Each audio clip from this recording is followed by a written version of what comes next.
তারিখ 2 মার্চ 2025। আজকে দেখব আবুধাবি থেকে ঢাকা রিটার্ন টিকিট। 2 মার্চ হওয়াতে আমরা ঈদ উপলক্ষে যদি টিকিট দেখি, 29 মার্চে আবুধাবি থেকে ঢাকা এবং রিটার্ন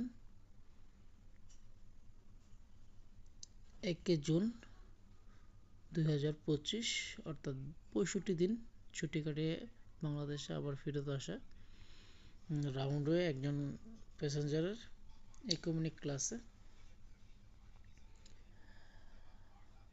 যদি দেখি সবচেয়ে সস্তা ফ্লাইট যেটা, এটা ইন্ডিগো এয়ারলাইন্স, যেটা 96,640 টাকা।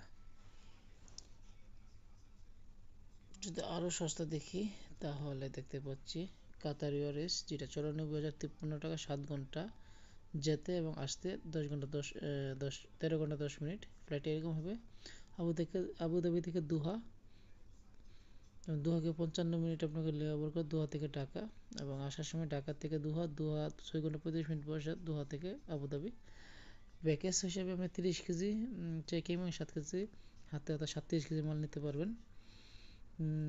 কাতার এয়ারওয়েজ বেশ কয়েকটা ফ্লাইটই দেখা যাচ্ছে, সবগুলোই 94,370।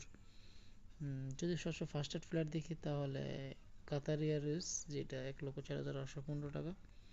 তাছাড়া 1,02,292 টাকা ইন্ডিগো এয়ারলাইন্স, যারা ঈদ উপলক্ষে যাবেন। বিমান বাংলাদেশের সরাসরি ফ্লাইটও দেখা যাচ্ছে, যেটা 1,61,885 টাকা, যেটা ঢাকা থেকে আবুধাবি থেকে ঢাকা, আসার সময় ঢাকা থেকে আবুধাবি